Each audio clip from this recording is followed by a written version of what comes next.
what the wife could do is she could try to use a lot of her strengths, her competencies to help her husband in the crafting of that culture. But if she tries to overthrow her husband, then it's going to end up backfiring on the family. Hi, welcome to the Family Teams podcast. Our goal here is to help your family become a multi-generational team on mission by providing you with biblically rooted concepts, tools, and rhythms. Your hosts are Jeremy Pryor and Jefferson Bethke, and we can't wait to chat about all things family. Hey, everybody. Welcome back to the podcast. April, how's it going today? It's going great. Yeah. Yep. Cranking on stuff. Yeah, we're getting ready to send off a daughter to a 3-week camp where she'll be serving. So we had to do some last minute errands for that today, and yep.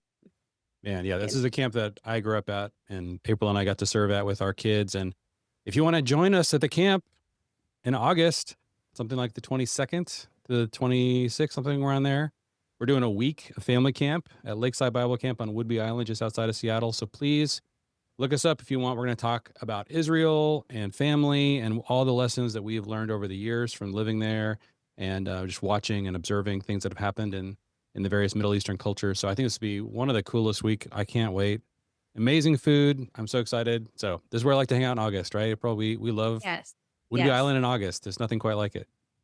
Yes. It's kind of reprieve from the Midwest heat. Yes.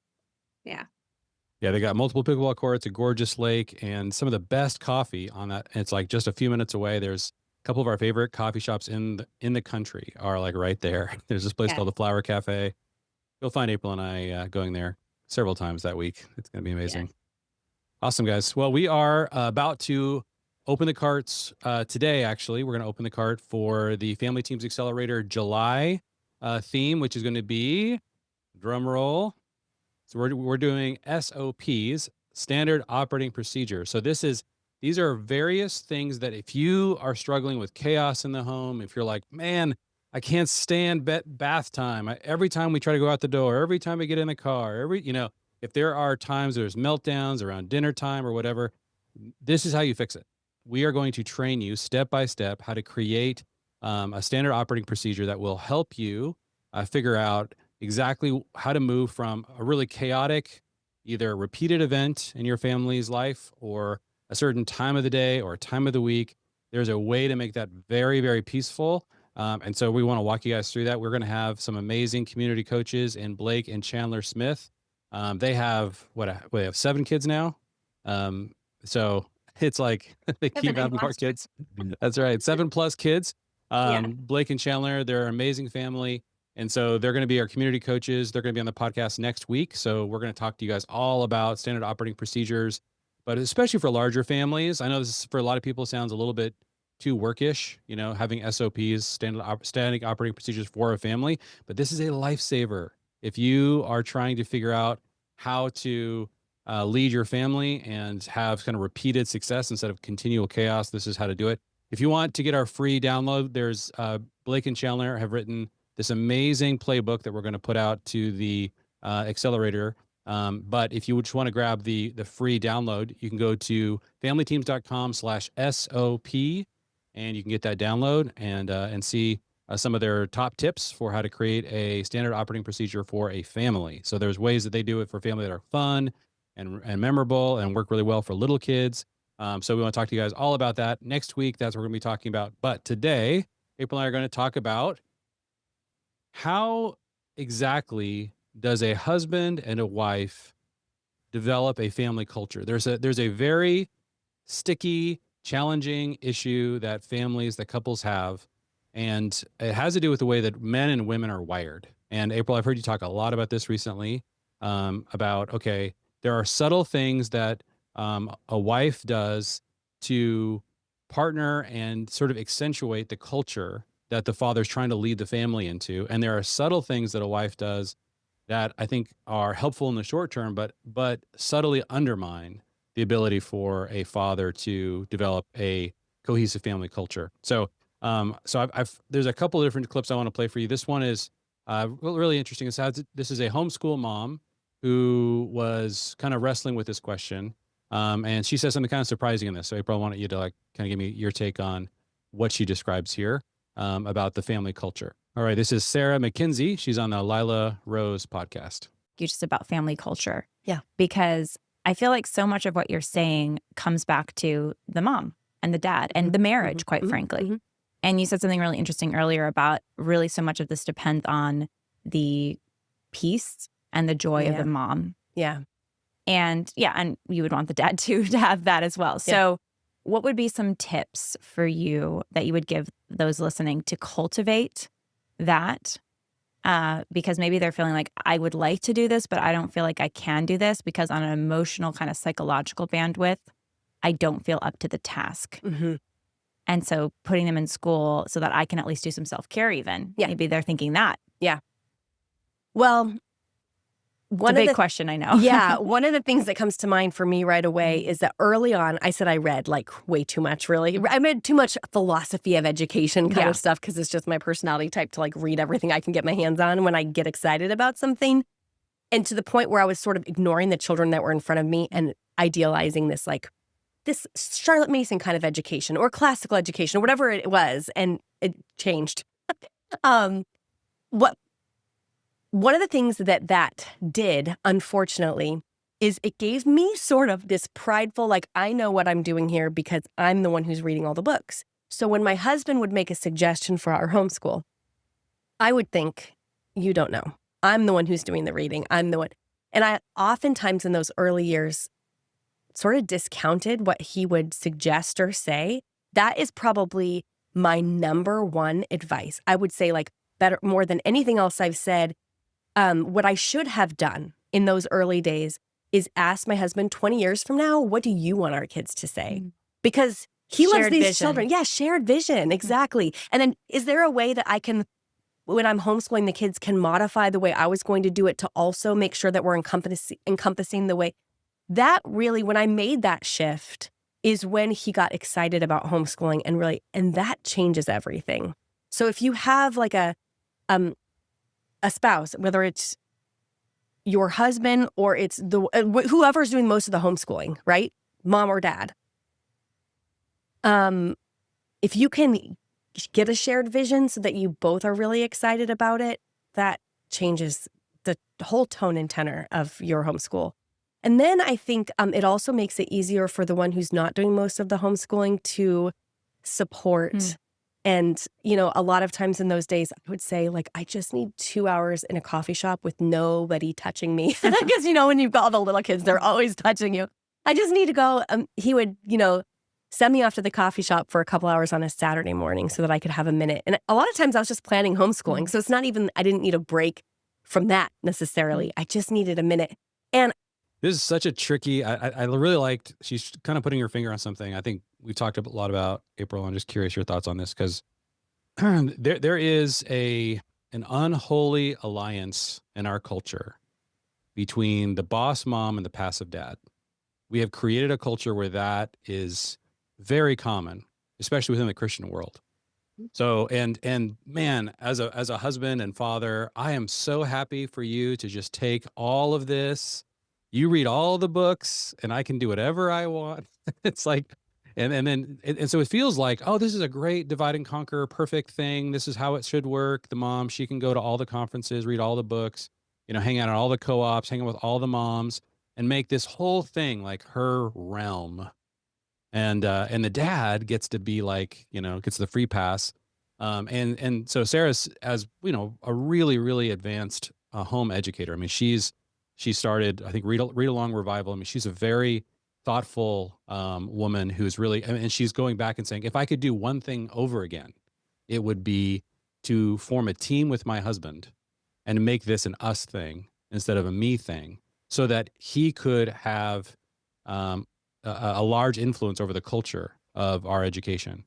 And I know that, we struggle with this. Like, I don't think we did this perfectly at all, but I think this is such a great observation. What does that stir up for you?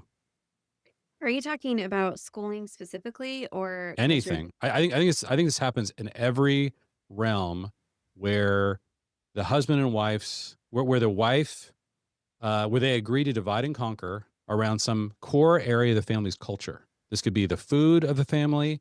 the entertainment of the family, the location of the family, the work of the family, the schooling of the family, the biblical education of the family.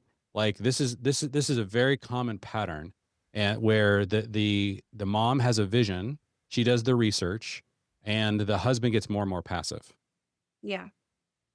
Yep. Yeah. That is definitely a thing for sure. And we've had our own journey in this. When you start out as newlyweds, you're trying to figure out you're having these arguments probably daily on like, no, this is how you take the trash out. No, this is how you take the trash out. No, this is how you should organize things in a refrigerator. No, this is how you load a dishwasher. So, like from the beginning, I feel like let alone like big picture, where should we live and how should we discipline our children, Yes. From the beginning, this journey of becoming one is trying to get on the same page about so many different things. And um, so I would say, on one hand, be gracious with yourself because it's a process and it's a journey. But if you don't have the goal or the understanding of we are a team, we're in this together, we have each other's backs, then I think it can very quickly become very individualistic, and one preference has to beat out another preference instead of like really trying to understand each other, trying to get to know each other better. Um, and then, as that morphs into having that first child, I mean, everything from like, how do you decorate your house? How do you, like, what do you hang things on the wall? If so, what kinds of things? And I think that when you start having kids, it just exponentially grows those conversations. Yeah. Do we bathe our kids every night? Is that a once a week thing? Is that like, do we change their sheets every night? Do we, like, you have to figure out so who makes those decisions and how do you go? So I think there's just lots of conversations that need to happen. And so I would say communication skills are huge. They are so important. Learning how to hear each other, and learning how to articulate instead of sitting and shutting down, learning how to articulate how you're feeling. Um, Listening with what's that phrase? Desire to understand more than to be understood. Yeah. Um, Being patient with each other as we try to like get over ourselves and like be honest and lay down our pride and be humble, and like that sometimes takes time. And anyway, just learning all those communication skills that you might associate with a newlywed phase or like the beginning of your marriage, you have to keep up on those as life does get more complex, Yeah. because the divide and conquer will come. um and you have to know when you've gone too far with a Yeah. divide and conquer. And And what would you say to like a young mom? So there's these scenarios that I keep picturing. There's I would say that there's the passive mom and the passive dad. That's like the worst one, where neither of them are proactively creating a family culture. That's where so many of us start. We just abdicate to the church or the school or the whatever. Then there's the active mom and the passive dad, right? Which is, I would say, in the Christian world, that's very common. I would say in the yeah, family teams world, that's probably the largest group that we deal with. Somebody's got to be active because somebody's actually following family teams and is like interested in this conversation. You're listening to this podcast. yeah, So that signals somebody's actually cares, but it doesn't mean both of you are that way. It could just be the mom. Then there are cultures of the passive mom and the active dad. That's probably the most rare, but the one that mhm, is most publicized, or the one we're reacting against the most. The whole culture right, is like up in arms. How do we destroy this dynamic? It's the most dangerous in the world to our culture. But it's not a great dynamic. You definitely want to have both active. And then there's the active mom and the active dad. So we want to really speak to what I would say is the largest dynamic that I'm concerned about. And I think this can happen even in an active mom, active dad. There's these realms where dad decides, I'm going to abdicate. Like, why do I care about how we decorate the house, right? Why do I care about like how the kids are schooled? I will lead the family in this way and that way, but not these ways. And so, what would you say to the mom who is in a marriage where she's the active mom, she cares a lot, but she has a relatively passive husband? Any thoughts on how to handle that situation? well, I mean, it is tricky, and it depends on I think it depends on a lot, but it depends on where is the husband in a place where he is able to receive either like teaching or a challenge from other guys, or, it's very important to encourage your husband to have um, friendships where iron sharpens iron, Right. and where older men train the younger men. And like those scenarios are vital for your husband's growth. Because us wives, we can't be the Holy Spirit. Right. We're not supposed to be. We want to be, and we keep trying, it goes all the way back to the curse.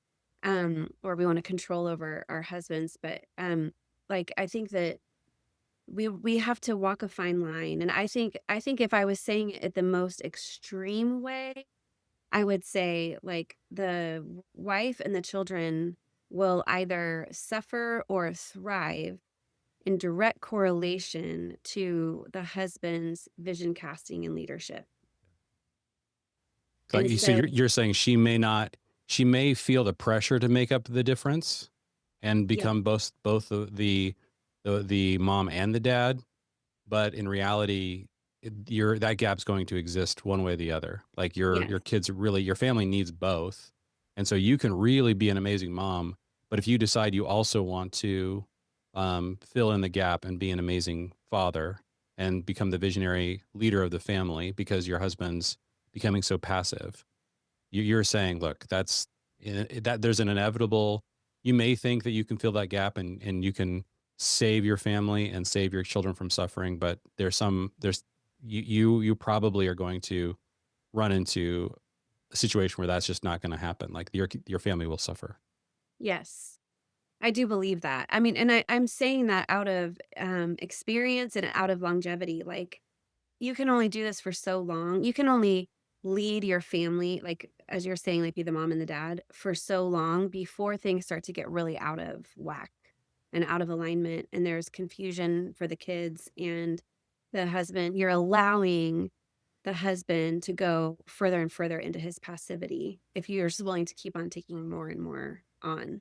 And so I know that like for me, I'm pretty high on the like capability scale. And so, I call it sometimes like the curse of being capable, because I can take it on. So I should like, so then I do, when really I should push back and say like, hey, I'm finding myself making all these decisions or casting this vision, or um like I'm walking forward and I'm looking back and you're not there. Like, and you're not in front of me either, and I'm just like leading the kids in this way. And so holy cow. So I feel like I have done many, many times where I start down like some kind of fork in the road or some kind of choice I make, and I'm a good amount down the road before I realize that you're not with us, and you're kind of, we left you behind because I got tired of waiting for you to make the decision, or I I wanted to do this thing and I didn't think you would want us to go down this path, so I kind of like snuck it in there or something like that. And so inevitably, I started to be able to feel it in my own self when I'm like, ooh, I am stepping out of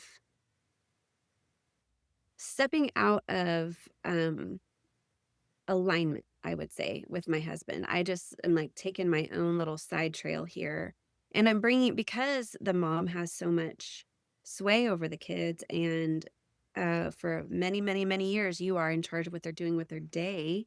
You can bring the kids along on that like pathway without any trouble. You just do, because Yeah. that's what you're doing with the day. So I would say that learning how to, if your husband is willing to try to learn how to lead or try to step up, to let him try. And letting your husband try to lead can be very painful, especially if you're capable and like she said in the clip, like, I'm the one who read all the books. I'm the one who, like, I know all these things. And Yeah. I think it can be very tricky to let go of that and say, like, hey, okay, I did read the book, but I actually would prefer, I think it's God's best for us if you're the one who leads us down this path, whether that's like a homeschool decision or like an education decision or a decor decision or a location decision, like all of those things. The husband ultimately, I think, would you say this, Jeremy, that like the husband is ultimately the one responsible before the Lord? Yeah. This is, part of my understanding biblically of authority. Like we have this obsession with authority in our culture that it's purely a privilege. And because it's this amazing privilege, we need to make sure that it's equally experienced, and that we're constantly fighting against creating hierarchies because of that perception.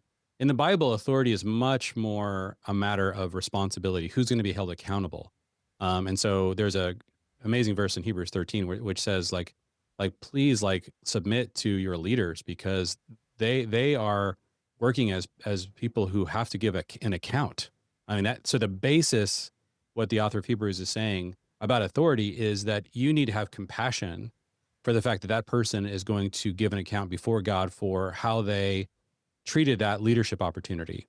And so as somebody who's under their leadership, if you're second in command or if you're under their leadership, you need to support them because they're going to be responsible.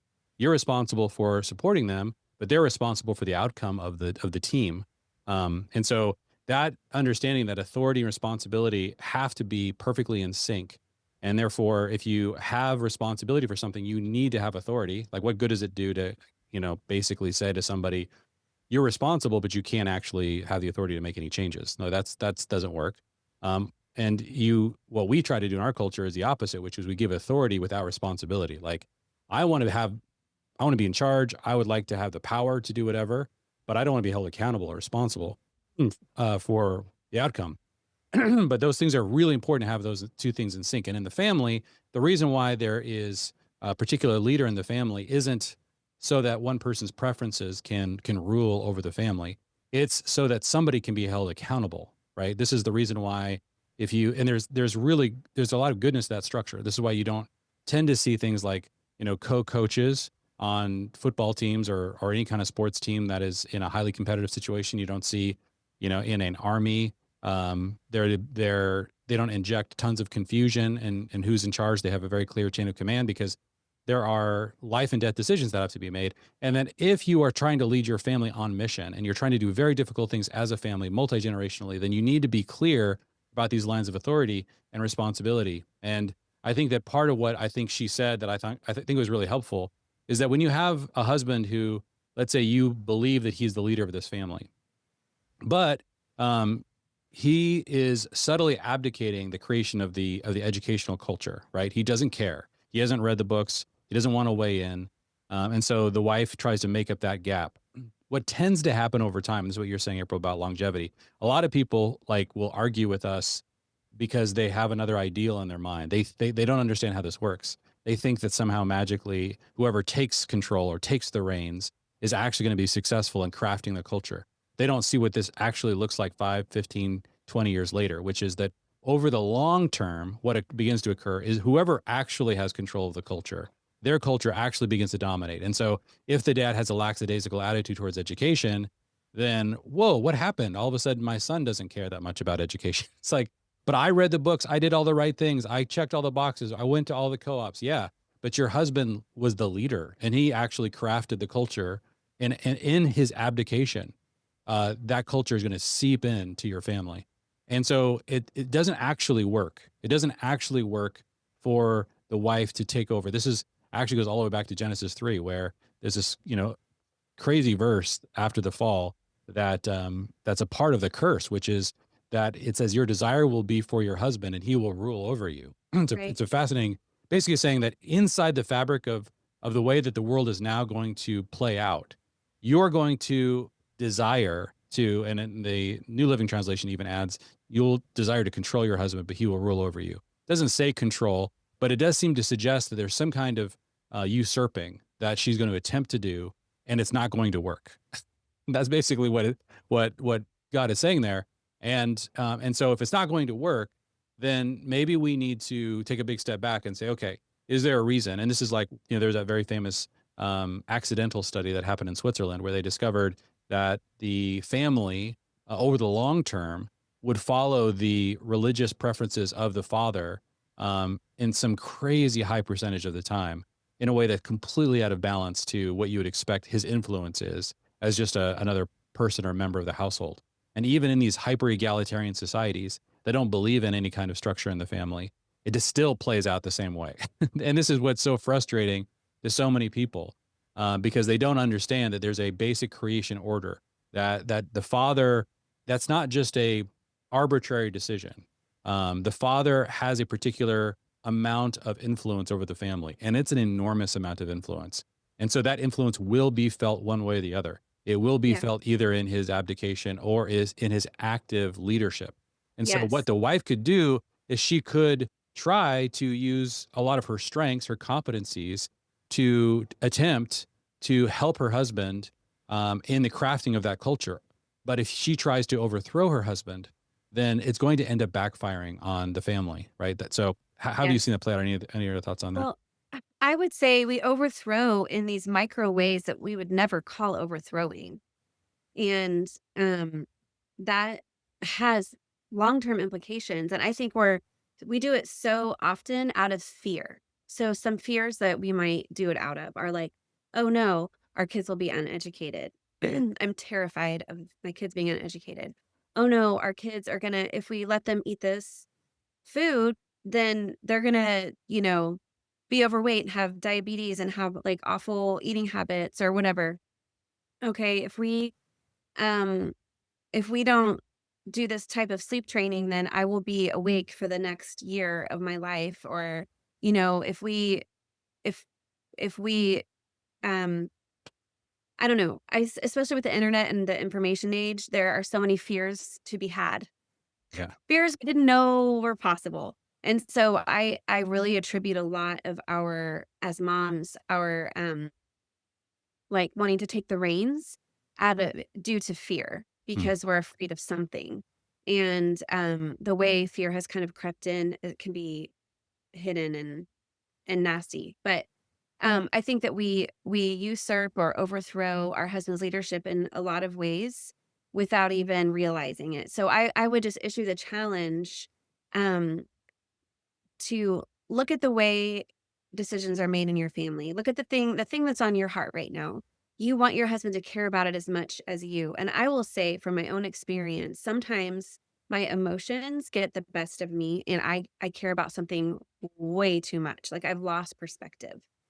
Like um and so letting my husband kind of like calm me down, sometimes that's what is needed. And I might get upset, like, no, but you're not listening. You don't not taking it seriously.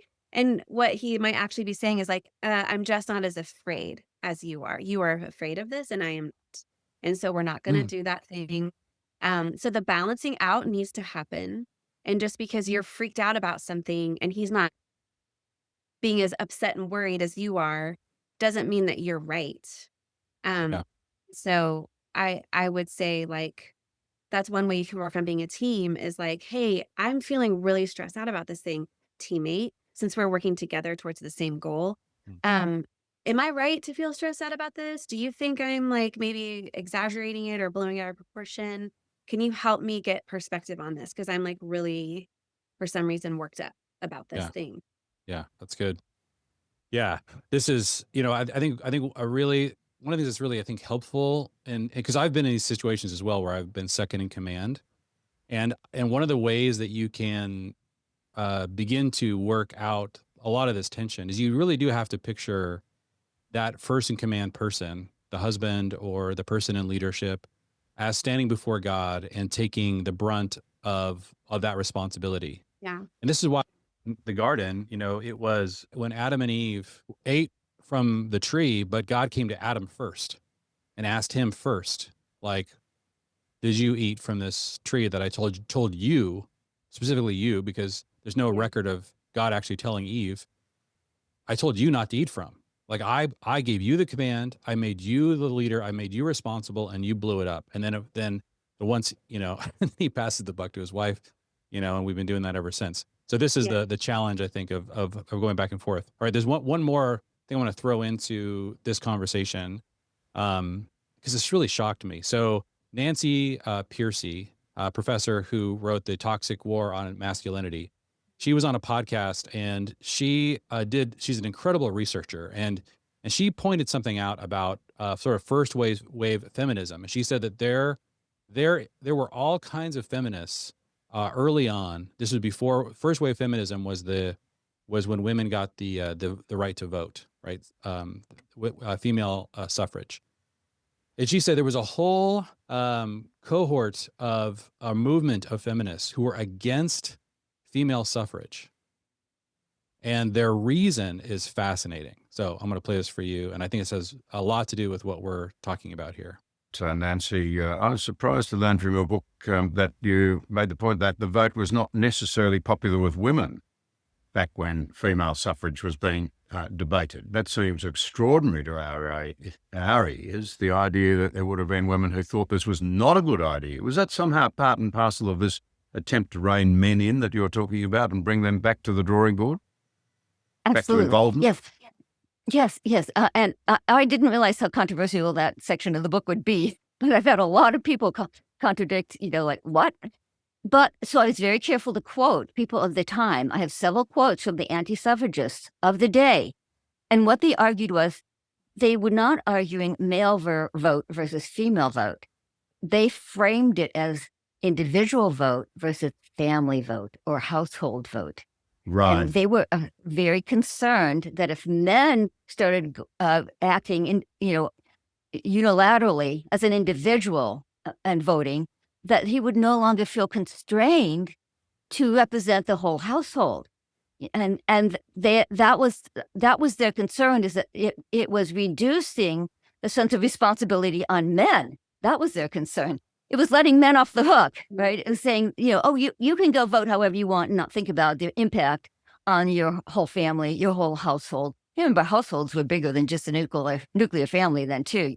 Usually it was extended family and possibly servants and hired hands and others, would all. And the father was the head of that small commonwealth and was supposed to vote for the interest of the whole. In fact, the whole notion of authority back then, today we think authority kind of means I get to do what I want. Back then, the concept of authority was you have responsibility for the common good of the whole. It came out of classical republicanism, but that was the father was considered not just an individual, but he spoke for the whole. He had responsibility for the common good of the whole. And so that's what people were afraid that would be lost, that it was a much bigger question than we tend to realize, that it was a question of whether we would lose a political philosophy that focused on the common good and making the person in authority responsible for the common good. Okay, so get in your time machine, okay, and understand that there was a time in history. She calls it classical republicanism. This is not about the Republican Party. This is about what it means to found a republic. The primary way that a republic is represented is through delegated representatives, right? Direct democracy is individual, one person, one vote. But the United States was never designed to be a direct democracy. It was designed to be a republic, which means that you have representatives, and that those representatives are not actually trying to and are not supposed to vote for what's in their individual best interest. They represent a group. And so you can imagine if you could wave a magic wand and the only people that would get a vote in all of, let's say, America are people who are, number one, representing a commonwealth of some kind, a family group, and their job is not to vote for what is in their best interest, but they were, from a young age, trained to vote for what is in the best interest of the group that they are representing, okay? That is a totally different kind of governmental system. That is the basic republic idea. And so what we decided to do is it devolved into something that is a kind of the worst of both worlds between a democracy and a republic. So we have basically everybody getting a vote, and that and then we're doing everything we can to incite the individual voter to think about their vote as whatever is in their personal individual best interest. It's like such a terrible system. And the problem with this is not primarily political. Like, we're not a political organization, and we're not arguing against female suffrage. What we're saying is there's a culture-wide transformation that's occurred that I think oftentimes starts in the political realm and then ends up destroying the way that God designed the family, which is that now that every person thinks of themselves primarily as an individual, this is happening kind of, we're all an individual political entity designed to fight for our rights. That is primarily what we do as men and women. And so we just had the election where men and women voted differently than in any other election, I think, in United States history. And so we're getting into a worse and worse situation where men and women see each other as adversaries politically, and that is going to have massive implications in the way we view family. Because now inside the home, there's going to also be a war between what is in my best individual interest and your best individual interest, as opposed to, oh no, we're all part of the same team, we're part of the same structure, and there are elements in which the father is going to represent the whole. That was the way that family was historically designed, and so that's why it was reflected in the voting system before. And so we kind of like think back in time. We think, oh, these oppressive men were all voting for what they individually wanted, and in order to repress women. Now, I'm sure there were men who did that, but the design of the system was a representative system. And I still believe that in the family, it's so important that we don't let men off the hook. Men need to represent their families. We do not want to create a system. It's not in the best interest of women and children to create a system in which men think Right. about themselves as an individual and are fighting for their individual rights. That is an absolute disaster for women and Yes. children. The Yes. idea that we've somehow like evolved past this, like this is a nightmare. And so men have a lot of strength and an enormous amount of influence. And they will use that. If you train them to use that to get their individual needs met, it's not going to go well for any of us, but particularly for women and children. Yes.